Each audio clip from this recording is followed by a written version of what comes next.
Bom, gente, depois de vários tutoriais recentes aí envolvendo diretamente aos cabos de energia, né, como tipos de conexões, decapagens, crimpagens com terminal ilhós e também corte de cabos.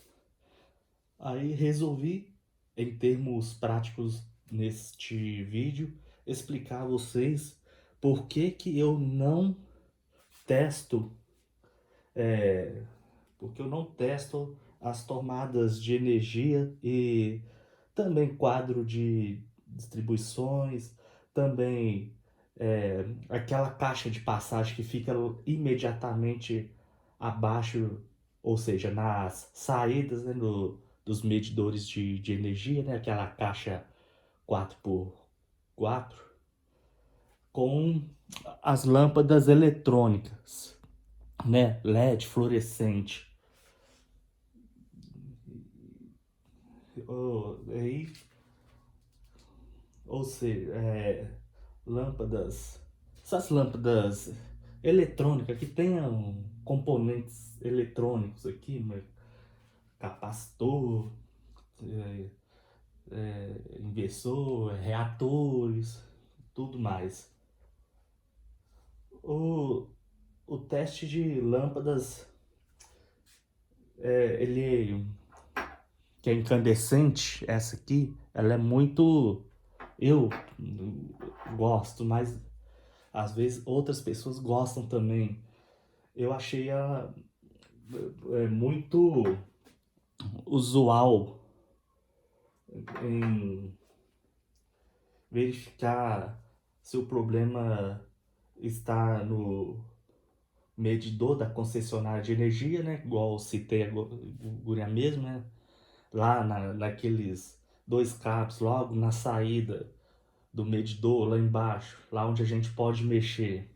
Lembrando que o medidor de energia é só técnicos ou eletricistas da concessionária de energia ou autorizado por ela que pode dar manutenção, né? Abrir a, o medidor de energia. Nós, eletricistas comuns, não podemos mexer.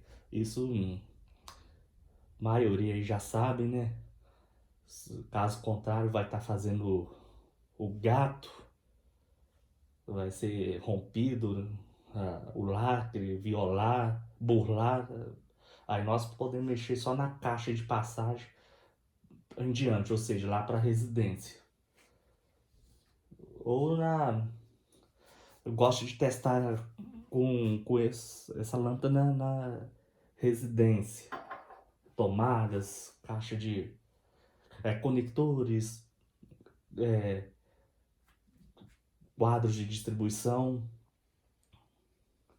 E assim, aí esse aqui até é bom testar lá na saída do medidor, né? Porque se o se a lâmpada acender fraco logo na saída do medidor, na caixinha lá, né?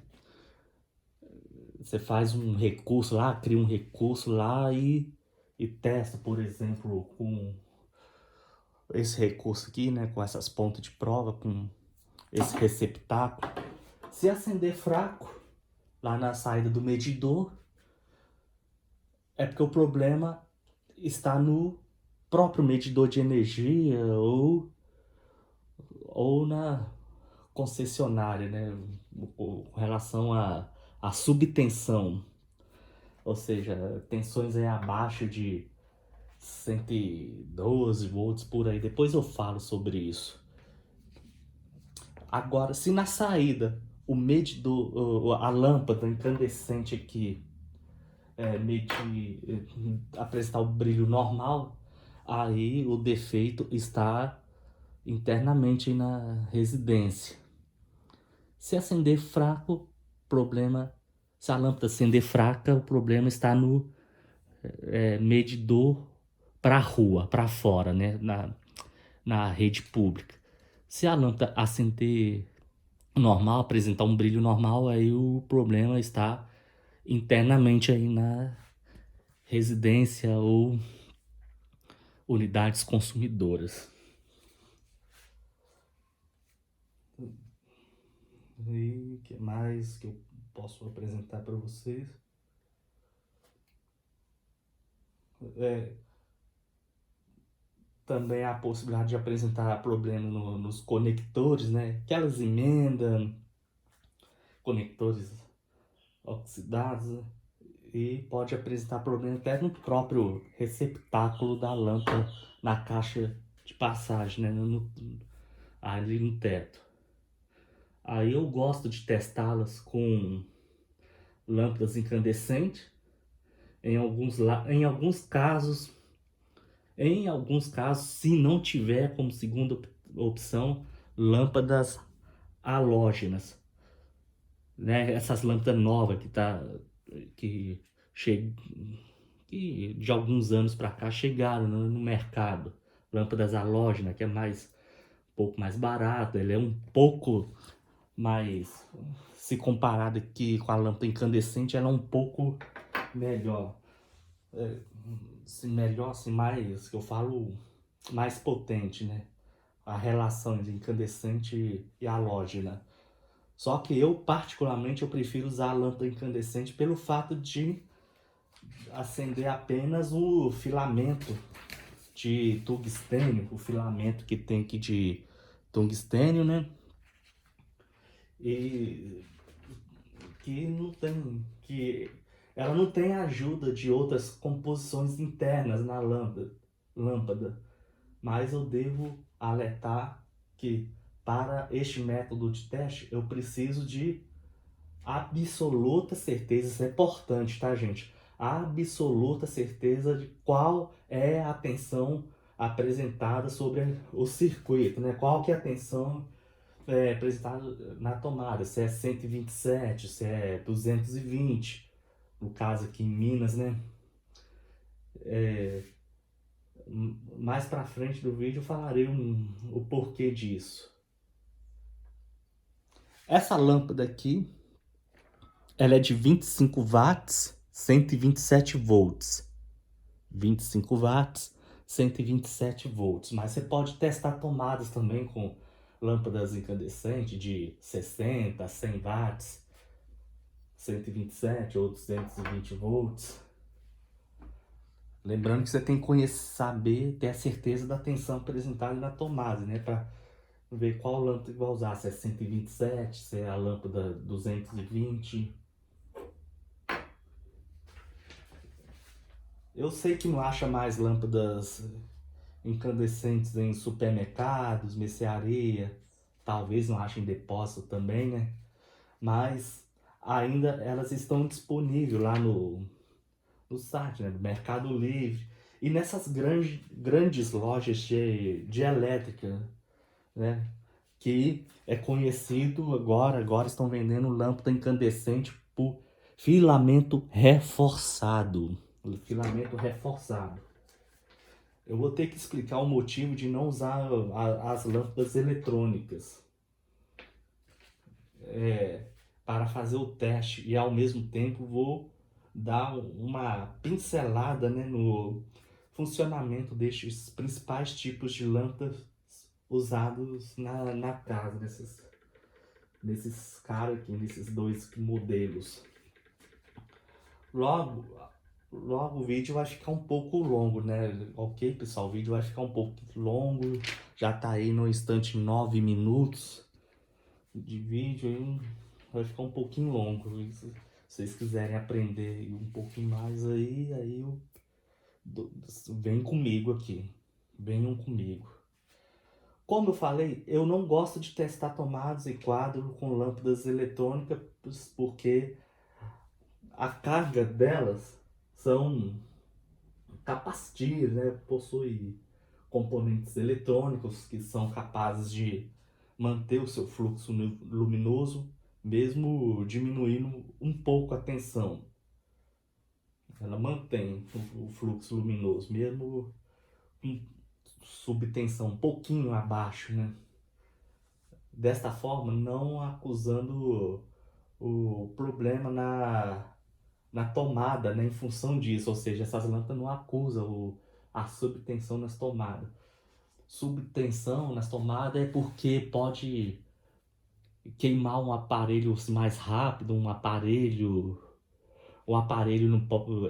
elétrico, né, não pode funcionar corretamente, né, com menos potência, reduzir a vida útil.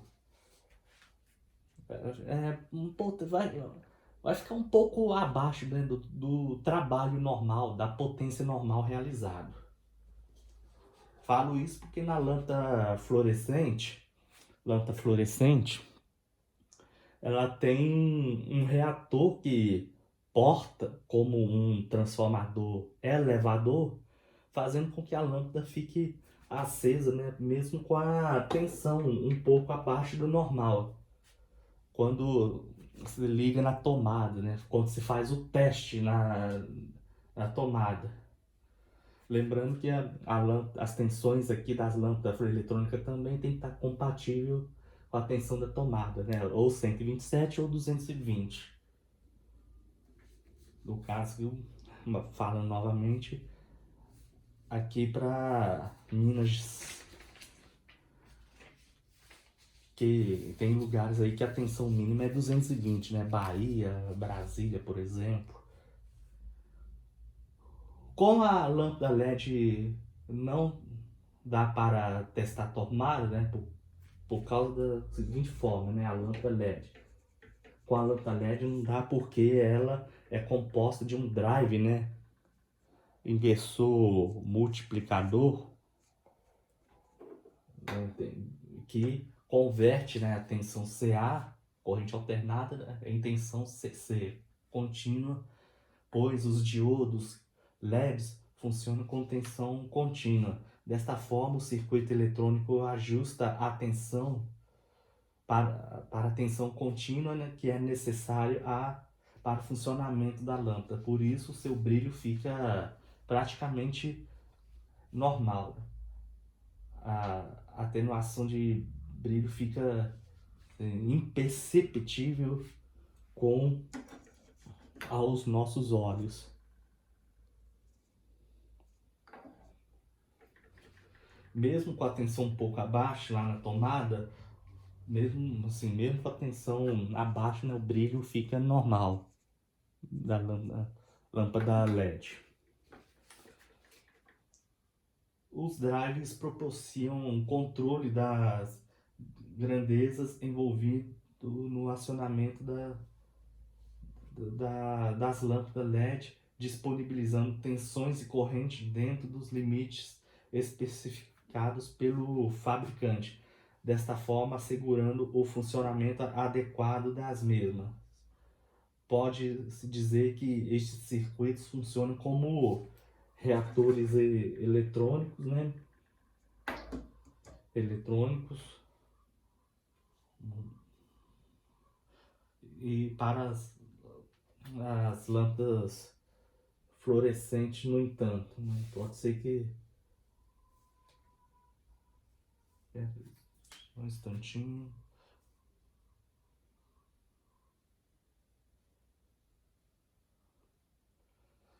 Sim, elas disponibilizam tensões ou corrente dentro do limite especificado pelo fabricante, né? Dessa forma, assegurando um funcionamento adequado das mesmas. Pode-se dizer que nesses circuitos funcionam como reatores eletrônicos para lâmpadas fluorescentes, né? Fluorescente, no entanto. Componentes diferentes para os tipos de lâmpadas diferentes, resultando numa mesma função, né? Tem os componentes, cada um tem o seu componente, cada modelo de lâmpada aqui, né? Mas proporciona a mesma função. É por isso que eu não posso confiar nestes modelos de lâmpada para realizar o teste de tomada, né? Essas duas aqui. Um fato importante que eu devo destacar é que estou me referindo a lâmpadas eletrônicas não dimerizáveis, né? Eu falo lâmpadas não dimerizáveis. Essas duas aqui não são dimerizáveis. Mesmo assim, só pelo fato delas não serem dimerizáveis, é, por, é, eu não confio nas lâmpadas eletrônicas dimerizáveis por causa do descontrole de percepção da luz fria perante ao olho humano. Pode ser que o nosso olhar não consiga identificar o brilho um pouco abaixo do normal sobre as tomadas defeituosas, né? E às vezes te confunde, fica o brilho, vamos supor, a tensão da tomada ou lá da saída do medidor está um pouco abaixo, às vezes você acha que em função do brilho aqui está normal. Aí, às vezes, a pessoa não consegue verificar, né, ou identificar esse brilho um pouco abaixo, principalmente durante o dia, né? Agora, nas lâmpadas incandescentes, essa percepção dá para você ver, né, instantânea pelo fato dela ser pura, ou seja, resistiva, carga resistiva. A sua radiação luminosa é manifestada por meio de um processo mecânico, né, no caso da lâmpada incandescente, que, é, a, que é um atrito, né, entre os elétrons lá no filamento.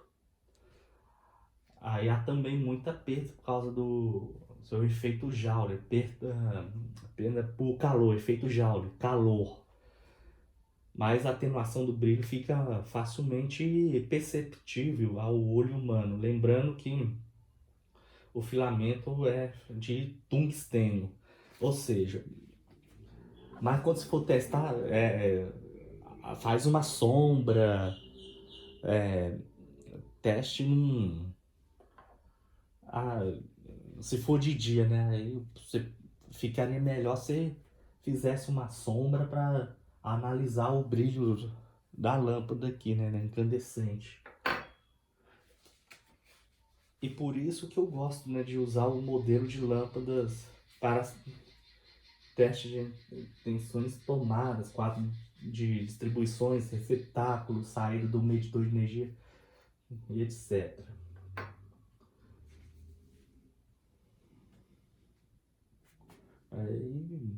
Aí essa lâmpada, pelo fato de ser puramente resistiva, ela é fácil percepção de diminuição de intensidade do seu brilho de acordo com o aquecimento dos átomos que fica aqui, do movimento dos átomos sobre o filamento. A lâmpada halógena, apesar de ser semelhante à lâmpada incandescente, ela é acompanhada por gás, gás inerte sobre o filamento e também com uma pequena quantidade de um elemento halogênio, como iodo, bromo.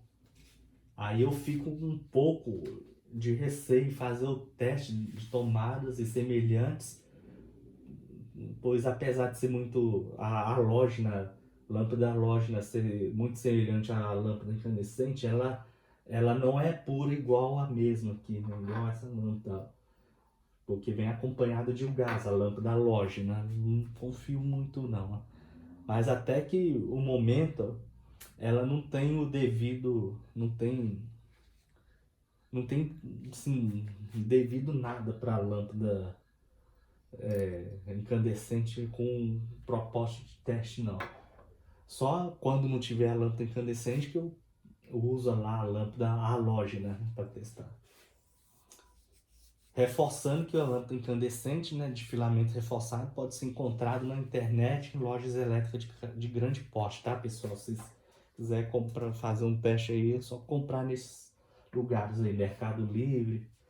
Se tiver uma loja elétrica muito grande, muito vasta, né, um estoque vasto de variedades, é bem provável que você pode encontrar umas lâmpadas assim lá desse jeito, incandescente. Voltando um pouco para as lâmpadas eletrônicas, a lâmpada fluorescente, o seu lado interno do tubo, né, aqui no tubo da lâmpada fluorescente, é revestido de um luminoso, um luminofero, isso mesmo, luminofero que transforma a luz ultravioleta para a luz visível. O tubo é alimentado por uma corrente alternada que funciona em dezenas de kHz. Com isso, a lâmpada fluorescente compacta não pisca em comparação com a lâmpada antigas, né? Esses modelos mais antigos de lâmpada fluorescente. As lâmpadas fluorescentes funcionam de um modo semelhante aos tubos de gás neon. Possui um par de elétrons em cada extremo. O tubo de vidro é coberto por um material à base de fósforo. Né? Base de fósforo. Aí, quando excitado com radiação ultravioleta, é gerado pela ionização dos gases, produz luz visível. Enquanto as lâmpadas fluorescentes funcionam no meio de ionização de átomos e de gás carbônico, de vapor de mercúrio, após a ionização, os átomos acelerados pela diferença de potencial estabelecida entre os terminais da lâmpada emite a onda eletromagnética ao retornarem ao seu estado natural. Agora, a lâmpada LED, existe uma fita de LED que produz luz por ela é percorrida a energia elétrica. Existe também um circuito eletrônico que ajusta a tensão contínua para os LEDs, que é feita pelo drive, gerando essa tensão necessária para o funcionamento da lâmpada. Aí não vou entrar muito em detalhe do circuito eletrônico, não, para o vídeo não ficar longo. O vídeo já está longo, né? O que eu tenho que explicar sobre as lâmpadas antes de ir lá para prática nas tomadas, né? O vídeo pode ficar longo. Mas o que interessa nesse vídeo é só citar o que tem dentro dessas lâmpadas. A lâmpada LED, né, como o próprio nome diz, é composta por diodos emissores de luz, LED, né, igualando ou até mesmo superando o brilho das lâmpadas incandescentes e fluorescentes. Por exemplo, uma lâmpada incandescente, essa aqui, deixa eu te mostrar uma lâmpada, não, que aquela ali é 15 watts. Vamos pegar essa aqui de 60 watts, que você pode testar a tomada com elas também, tá, gente? Normalmente, lâmpadas incandescentes de 60, lâmpada incandescente de 100. Por exemplo, uma lâmpada incandescente de 60 watts, ela tem o mesmo brilho que uma lâmpada fluorescente de 15 watts. Coincidentemente, essa lâmpada aqui tem 15 watts, essa lâmpada fluorescente. Ou seja, essa é igual a de 60 watts que eu acabei de mostrar. E corresponde a uma LED de 8 watts. Eu não tenho a lâmpada LED de 8 watts, não. Essa daqui é de 15 watts. 15 watts também, mas só que, comparando, né, uma lâmpada incandescente de 60 watts equivale a uma lâmpada fluorescente de 15 watts, ou seja, a lâmpada incandescente de 60 watts é equivalente à lâmpada fluorescente de 15 watts e é equivalente a uma lâmpada LED de apenas 8 watts. Para você ver como as coisas estão evoluindo. Eu sei que não é o tema abordado, não é o alvo deste vídeo, não. Olha só, eu tava olhando aqui, ó, o fator de potência dele é apenas meio desta lâmpada aqui, ó. O fator de potência desta lâmpada LED é 0,7. Ou seja, se você fazer aquela continha, a corrente lá sobe um pouco, né? Essa aqui, igual eu falei, é 15 watts, se multiplicado por fator de potência meio, essa fluorescente aqui, se você se você dividir por meio, 15 watts dividido por meio, ela vai dar 30 VA, para você ter ideia, 30 VA. Às vezes você acha que tá comprando para economizar energia, esse bobear está gastando até mais, por causa desse baixo fator de potência. É bom comprar lá pro fator de potência 0,8, 0,9 para cima, essas lâmpadas eletrônicas aqui. Bom, voltando aqui, só uma curiosidade, quando a lâmpada LED começa a produzir luz, esse fenômeno é conhecido como eletroluminescência. Isso é diferente de qualquer outro tipo de emissão de luz, porque não fornece, né, calor. Não fornece calor, não. Acho que essa também não fornece muito calor, não. Perdida por calor, né? Como resultado, quando as lâmpadas tradicionais emitem luz, esse processo é chamado de incandescência, porque emite calor com a luz, né? Incandescência, né? Calor, efeito Joule, junto, né? Quando acende, né? Junto com a luz, aí tem muita perda pro calor. Daí o nome de lâmpada incandescente. Com relação à economia de lâmpada LED, é um componente eletrônico que gera luz de baixo consumo. As lâmpadas necessitam de uma menor quantidade de potência para gerar o mesmo fluxo luminoso de uma lâmpada incandescente, e não utiliza o reator que nem as lâmpadas fluorescentes, né? Mas existe um circuito eletrônico para que os conjuntos de LED trabalhem em série. São resistores, capacitores, ponte retificadora para chegar na tensão contínua para os LED. Circuito eletrônico que nós chamamos de drive, né? O drive que tem aqui. Ou seja, a sua durabilidade fica mais. Aí, por causa disso, ela fica mais durável, né? Ela dura muito mais do que uma lâmpada incandescente, dura mais que a lâmpada fluorescente. Bom, acabei de falar sobre economia agora aqui, mas não devemos esquecer de olhar o fator de potência, né? Quanto mais alto o fator de potência, o FP ou cosseno φ, cada um é mostrado na embalagem de alguma forma, né, relacionada, né? FP, COS, aquela letra φ, aí, tem que estar a 0,8, 0,9 para cima. Quanto maior o fator de potência, mais econômica a lâmpada é. Tanto esta quanto esta aqui.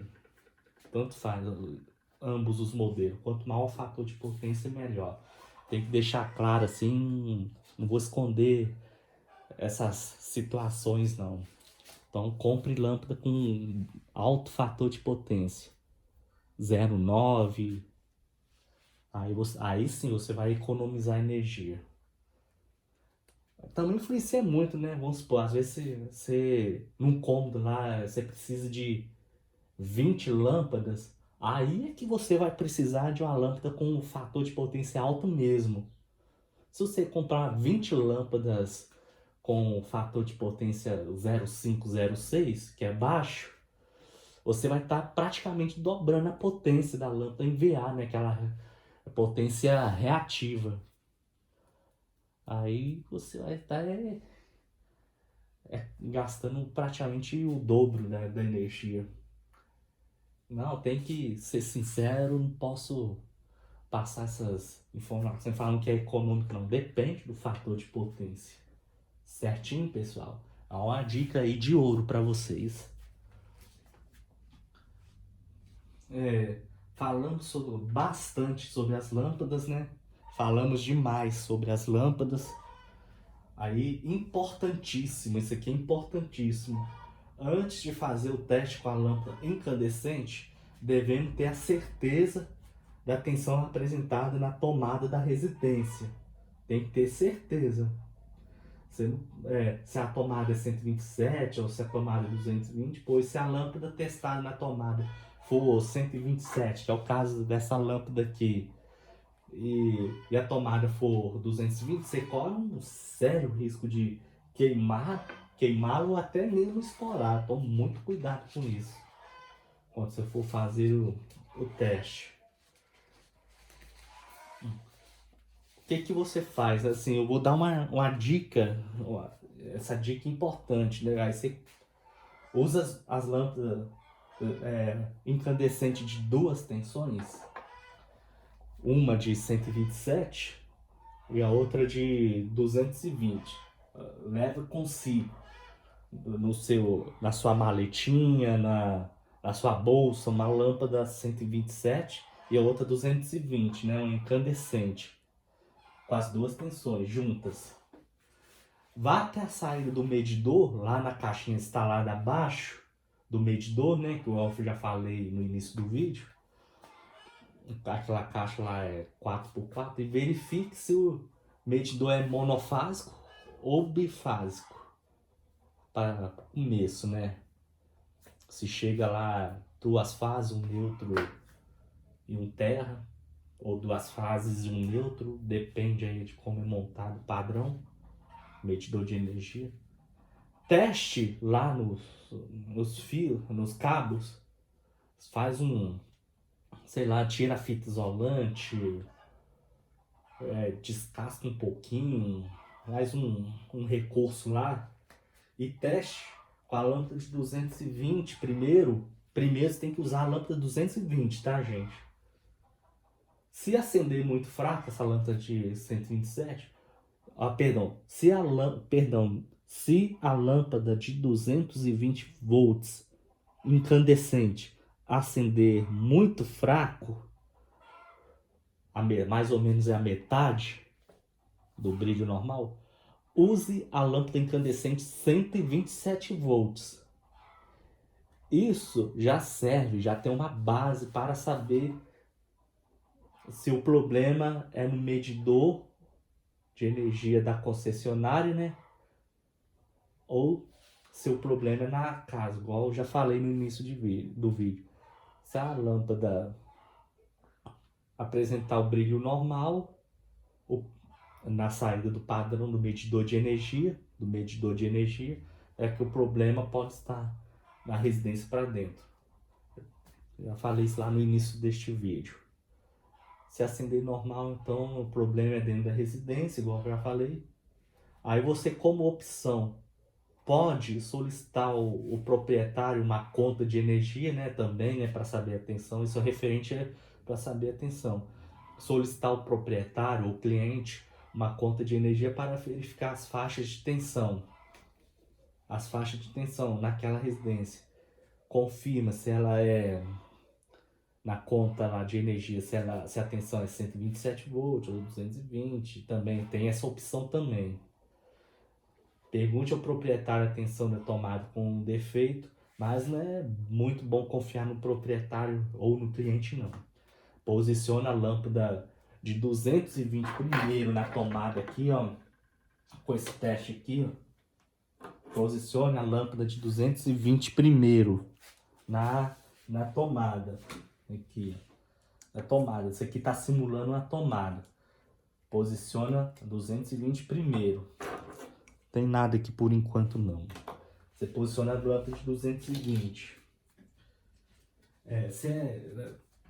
Se a lâmpada acender muito fraco, logicamente, né, já sei que não é 220. Aí eu troco a lâmpada com essa aqui, coloco esta lâmpada aqui, a de incandescente de 127 volts, coloco na tomada e se ela apresentar um brilho normal ou um pouco abaixo do normal, é que ela a tomada é 127.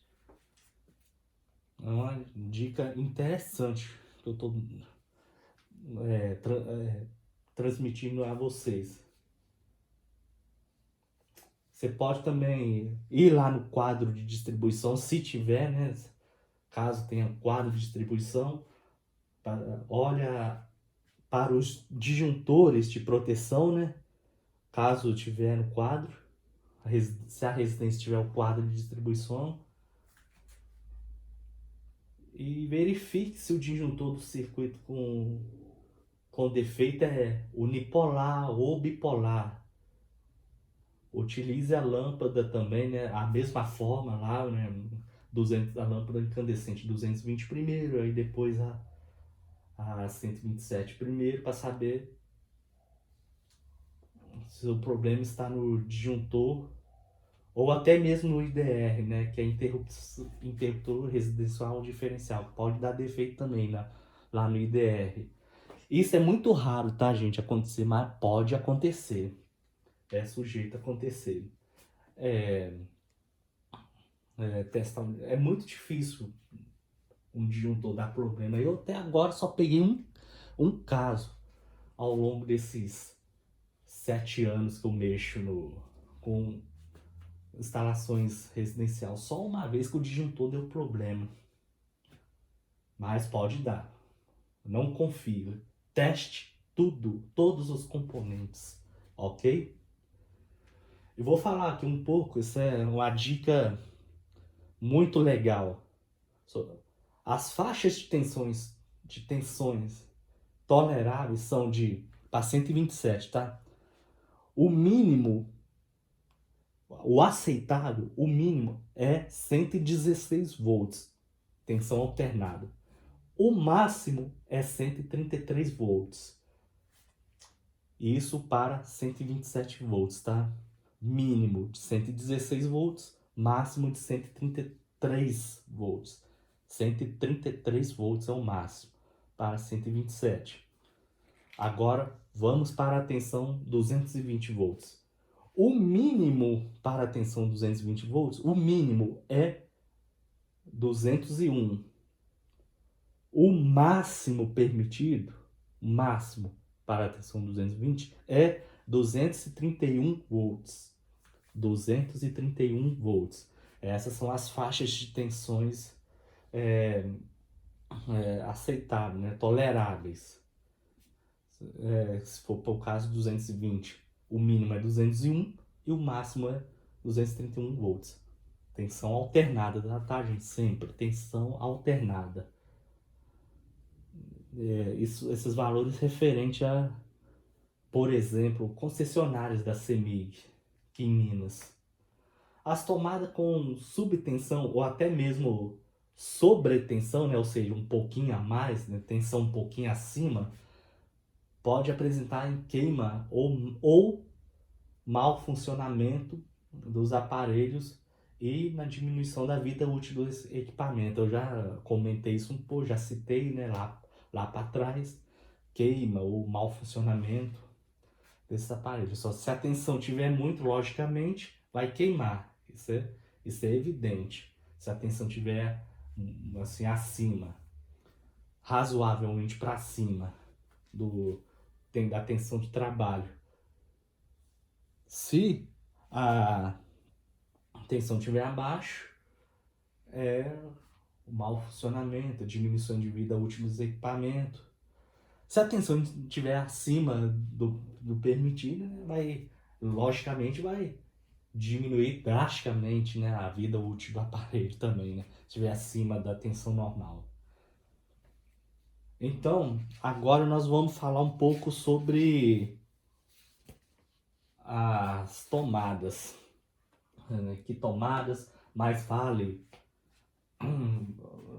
também, né, lá para as conexões, receptáculos, quadro de distribuição também. Vamos falar dos principais fatores que causam esse problema, né, de subtensão, tensão abaixo do normal.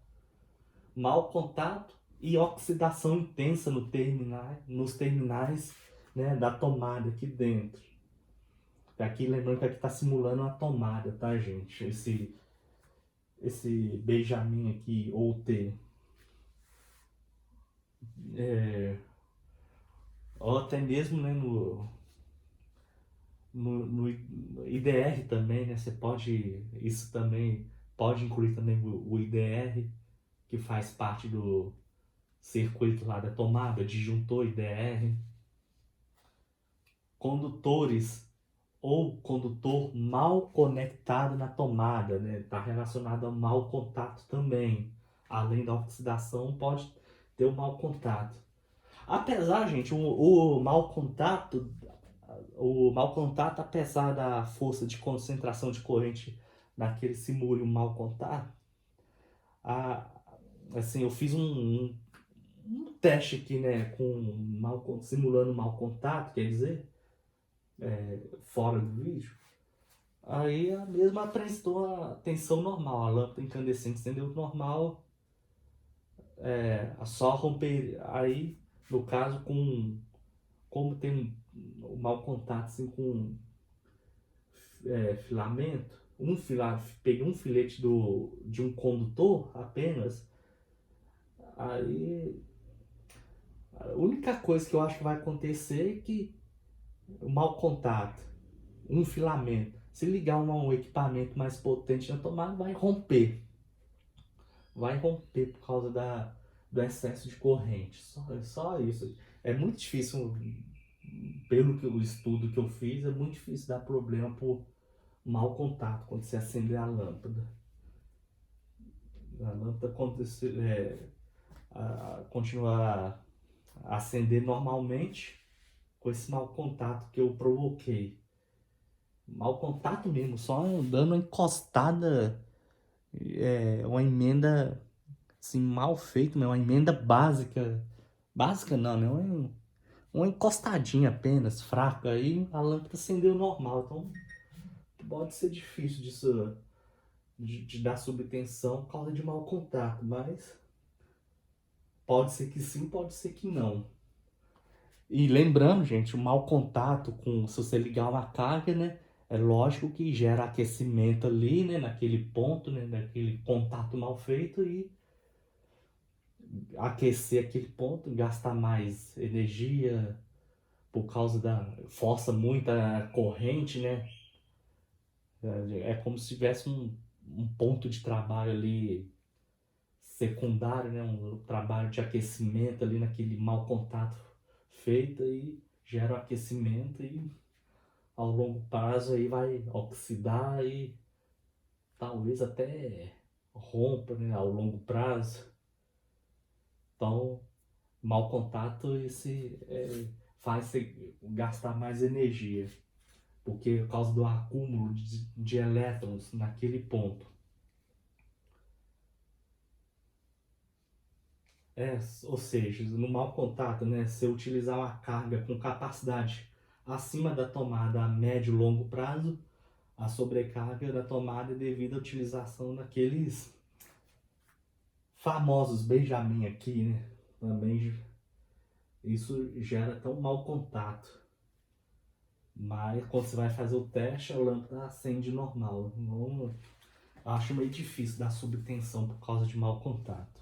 Mas pode acontecer. E esse mau contato, né?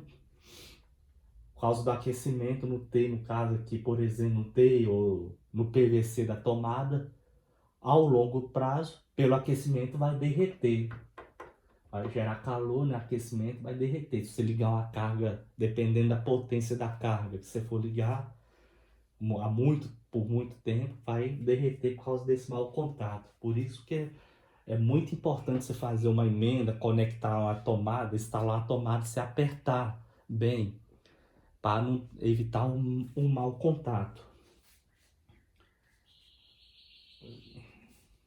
Deixa eu ver. Igual falei que, né, embora seja raro na residência devido ao tamanho da propriedade, distância muito longa, né, entre a tomada e o medidor, isso é raro de acontecer, mas pode acontecer. Queda queda de tensão em relação à distância, né? Vamos supor, você está lá acima de 100 metros, por exemplo, isso pode causar, pode acusar nitidamente um problema. Daria para usar aquele problema de subtensão, né? Por causa da longa distância, né? Até que tem aquele processo de você calcular a queda de tensão em função do comprimento e tal, para você aumentar a bitola do cabo. Há uma possibilidade de eu fazer até um vídeo sobre quedas de tensão lá no futuro. Inclusive, tem os vários tipos de, as várias formas de quedas de tensão, em, né, vários métodos, várias versões. Aí talvez eu vou futuramente falar sobre isso, fazer um vídeo comparando método por método. Tá, gente? Agora não, por enquanto não. Vai ficar para depois. Aí quando, nessa queda de tensão, né, vamos supor, da distância da fonte, medidor ou quadro, mas é o medidor, né, assim, medidor mesmo, né, que é a referência principal, mas o quadro também é. Do quadro ou medidor até na carga, se tiver lá 100, 200 metros, irão forçar muito a corrente para manter a potência do equipamento trabalhar, né? Ou seja, o equipamento vai pegar, vai precisar daquela potência para realizar o trabalho. Então, ou seja, diminuindo a tensão, que é a subtensão, o problema, né? Subtensão, vai aumentar a corrente. Ele pode queimar, né? O bobinado, se for motor, por exemplo. Um mau funcionamento de um equipamento, esses capacitivos, por aí vai.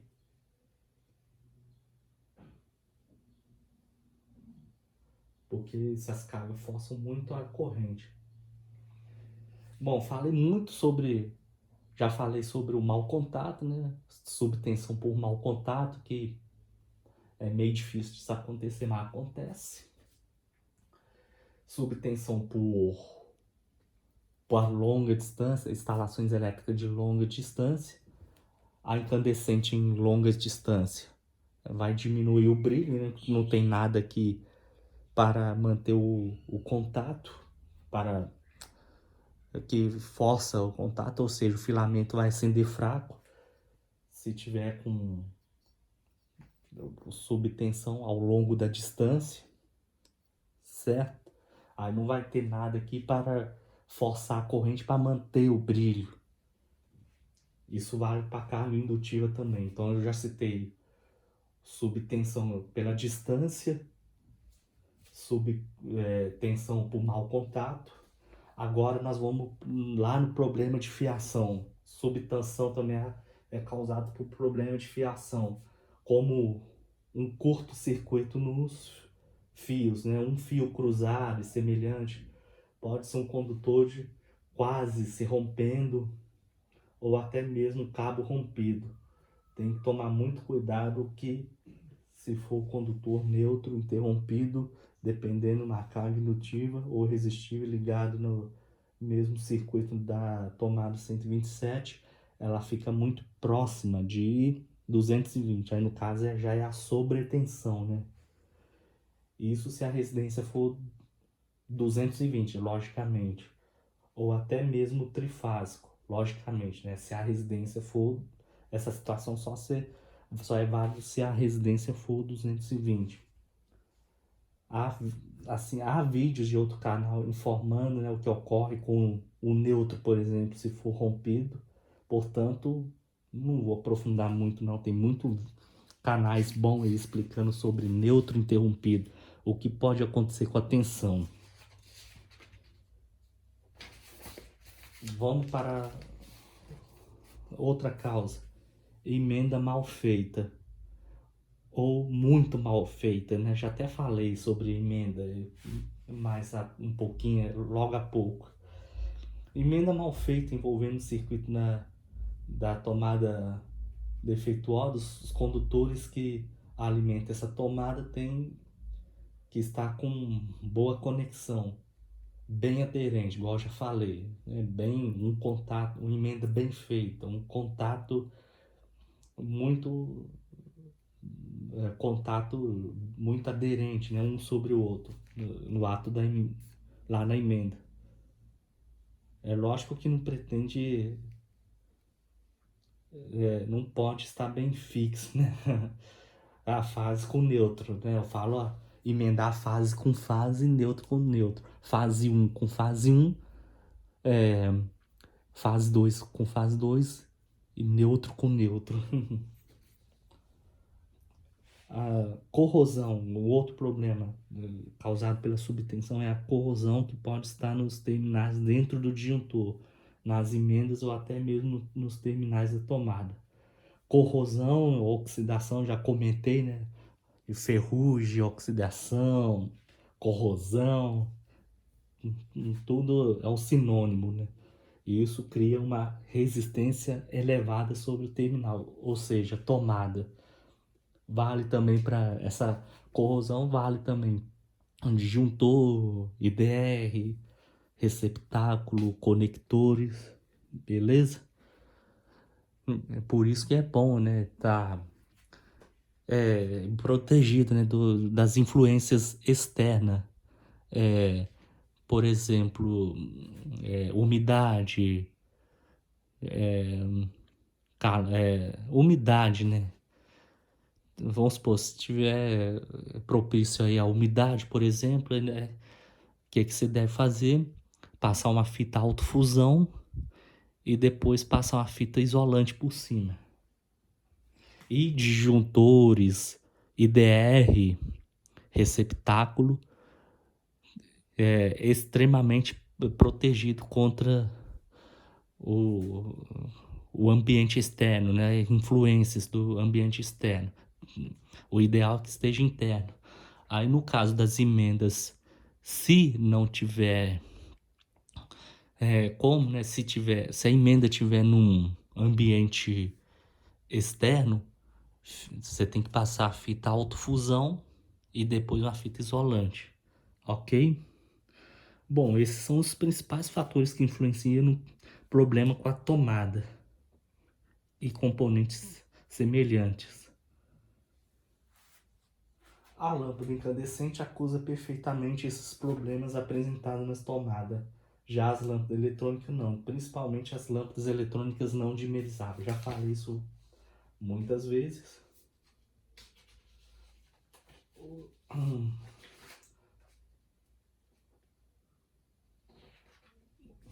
E um detalhe muito importante referente a um dos problemas na lâmpada, que é a situação dela, apresentar uma tensão bem acima de 127 volts, sendo que a mesma é 127 fase neutro. Esse problema é causado pelo neutro interrompido, igual eu já falei, né? O neutro na casa 220, fase neutro. Se o neutro interromper, a tensão eleva, dependendo de onde a tomada é instalada. Quando os equipamentos indutivos, ou até mesmo equipamentos que tenham baixa resistência, ficam conectados. Esse problema é causado pelo neutro interrompido em algum ponto do circuito dessa tomada.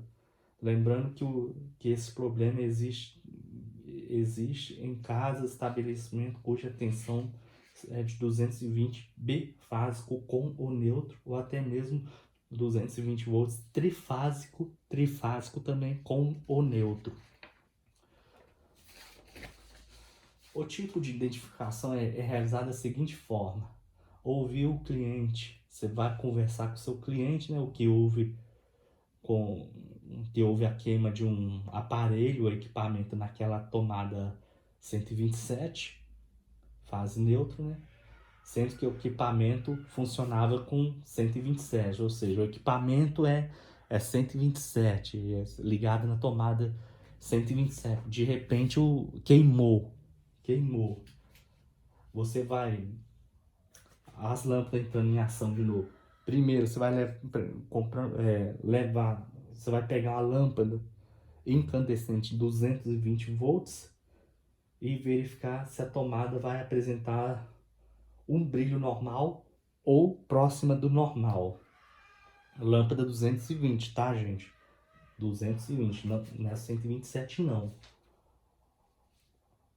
Vai desligar, retirar das tomadas todos os equipamentos da casa, principalmente a carga que envolvam motores, baixa resistência, pois essas cargas dá condição para criar uma falsa fase, entre aspas, né? Falsa fase no outro ponto da tomada. Eu vou até mais além, né? Tire todas as cargas da casa, né? Inclusive o chuveiro também, talvez até o chuveiro. E lâmpadas, retire todas as lâmpadas da boquilha, receptáculo.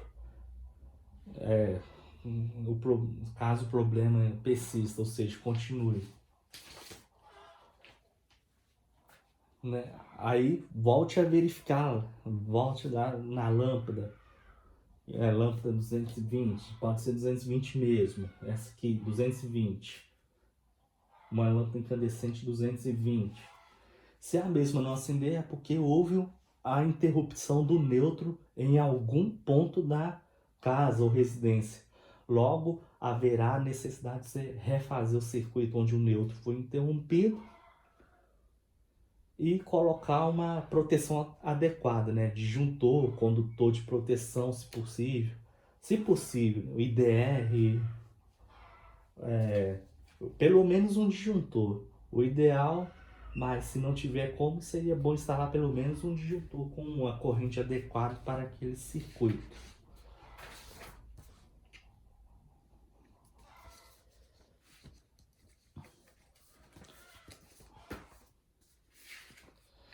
Bom, gente, a bateria tá fraca aqui. Eu vou ver se eu volto. Vou ver se eu tento voltar lá no sobre a queda de tensão, né? Tensão tensão 220 em 127. Um detalhe muito importante referente a um dos problemas na tomada é que na situação dela apresentar uma tensão acima de 127 volts, sendo que a mesma deveria ser 127 volts fase neutra. Esse problema é causado pelo neutro interrompido em algum ponto da tomada, né? Em algum ponto do circuito dessa tomada, né? O circuito neutro rompeu o neutro do circuito dessa tomada.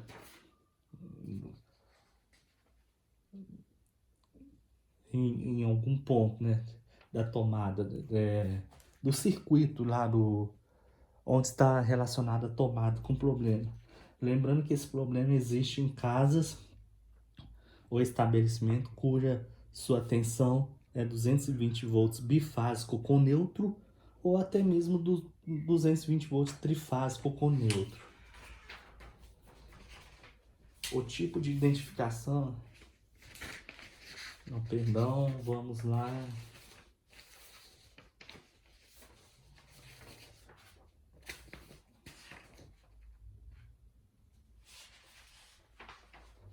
O tipo de identificação, né, desse neutro interrompido é realizado da seguinte forma. Ouvir do cliente, né, que houve a queima do equipamento naquela tomada de 127 fase neutro, sendo que o equipamento funcionava com os mesmos 127 volts. Beleza, normal. Vamos supor, aqui a tomada é 127, o aparelho, o equipamento aqui era 127, aí queimou. De repente, queimou, parou de funcionar. Aí qual que é a opção que você pode fazer? Você pegar uma lâmpada incandescente de 220 volts, pegar uma lâmpada incandescente de 220 volts e verificar se a lâmpada vai apresentar um brilho normal, essa lâmpada 220 volts, ou brilho próximo do normal. Ah, tá, deu um brilho normal, 220, naquela tomada 127, com o neutro interrompido lá. Você pegou uma lâmpada 220, deu brilho normal ou próximo do normal, então você vai pegar uma lâmpada. O próximo passo é desligar, retirar das tomadas todos os equipamentos da casa, né? Principalmente cargas que envolvam motores e equipamentos que tenham uma baixa resistência também, né? 50 ohms, tá? Mas como você não tem multímetro, né? Cargas resistivas e cargas indutivas, pronto. Pois essas cargas, eles dão condição, né, para criar essa falsa fase.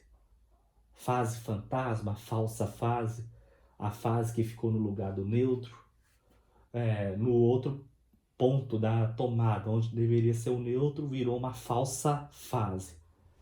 Até melhor, né? Retire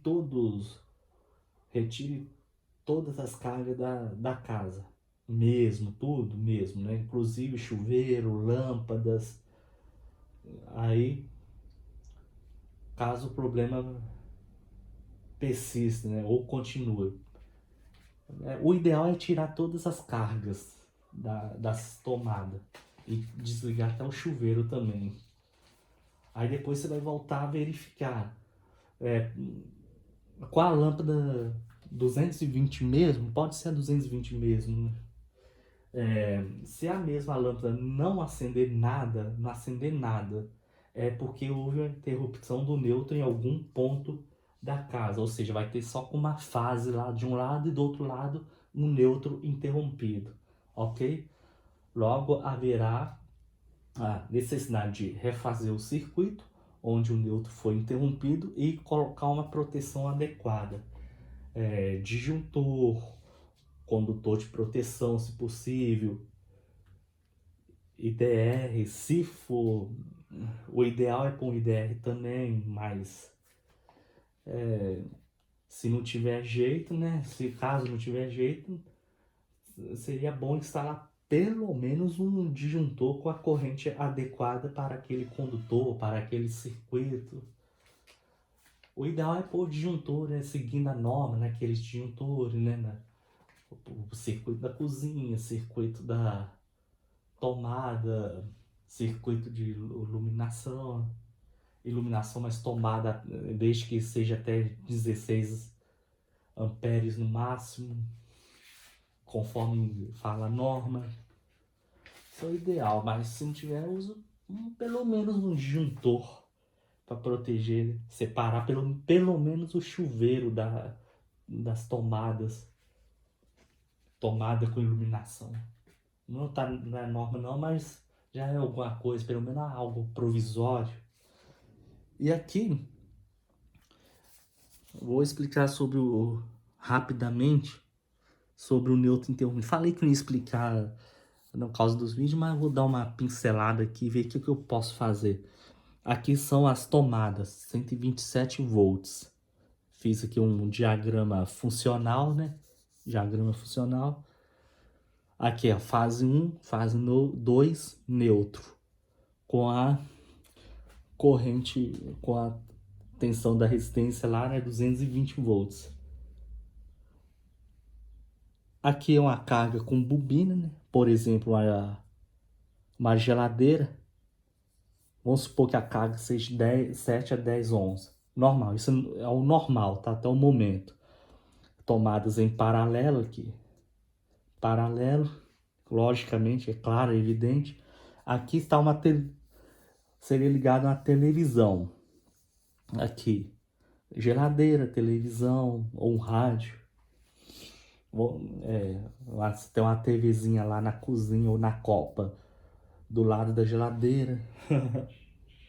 Uma televisão assim, você está cozinhando lá, vendo uma novela ou um filme ou uma reportagem. Aqui a corrente, né, vem aqui, ó, vem do quadro, assim, vem do medidor. É tudo 127, tá, gente? Aí vem lá do medidor, né, fase 1, fase 2, fase 3. Ó, Desculpem. Fase 1, fase 2, neutro. Aí o que acontece? Por algum motivo, esse neutro rompe. Sei lá, excesso de carga, falar as coisas fora da norma, né? Aqui tá sem disjuntor e tal. Você dá uma sobrecarga, liga um equipamento potente e tal, aí 127, né? Aí rompe, faz com que rompa esse neutro aqui. O que vai fazer? Aqui, né? Vamos supor, a fase 1 vai vir aqui. Aqui rompeu o neutro. Rompeu o neutro aqui dessa tomada, tá, gente? Esquece que rompeu. Aqui vai a fase 1 nessa tomada, 127 volts, lógico, né? E a fase 2 vai vir por aqui, ó. A fase 2 vai vir por aqui. E essa tomada aqui tá normal, tá? Tá normal. Normal não, perdão. O neutro interrompeu aqui. Não tá funcionando não, mas tem uma carga indutiva ligada aqui. Vamos seguir a corrente.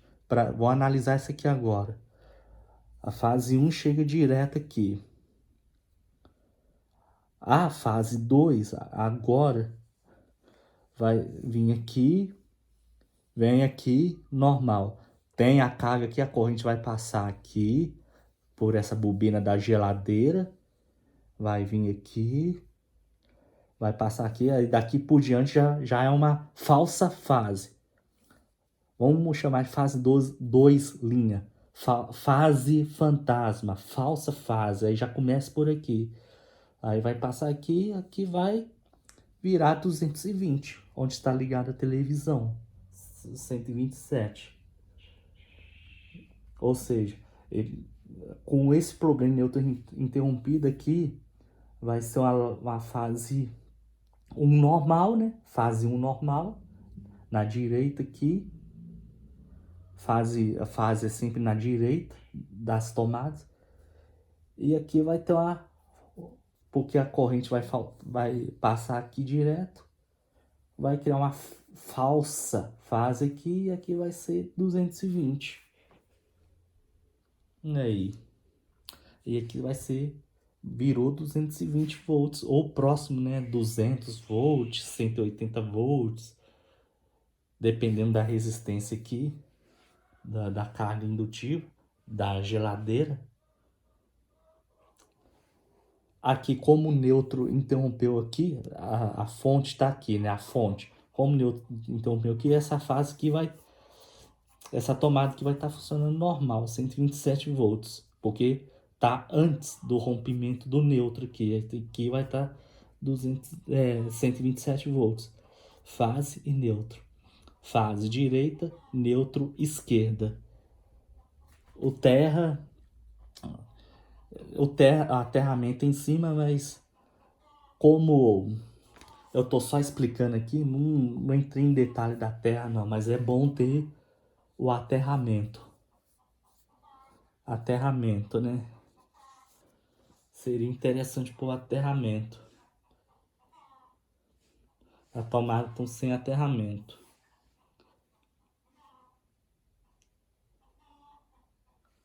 Aqui um exemplo, na geladeira, se você colocar um Benjamin e um pino, é um exemplo que eu fiz, isso aconteceu comigo, tá, gente? Eu coloquei na geladeira aqui de casa, um T, né? Um Benjamin, um T na geladeira. Aí eu coloquei, logicamente, né? Fase e neutro. Imagine que isso aqui fosse a tomada da geladeira. Aqui eu coloquei no neutro, na geladeira, que liguei. Não tomei choque não. Mas, amigo, quando eu coloquei na fase e deixei isso aqui pro lado de fora, foi pegar, tomei um choque. Essa experiência, não faça isso em casa não, tá, gente? Colocar um dos terminais na geladeira, carga indutiva e tal, isso até mesmo resistiva, colocar só com um pino aqui e encostar com o dedo não, porque se for na fase, meu, você toma um choque. Não faça isso em casa.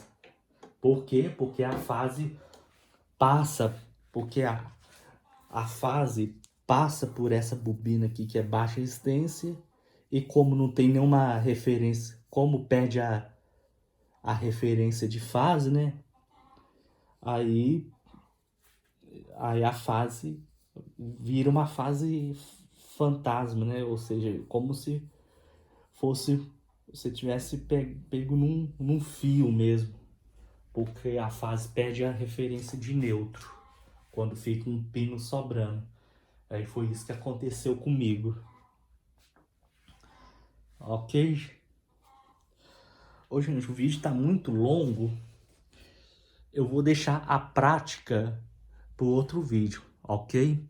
Então, até lá.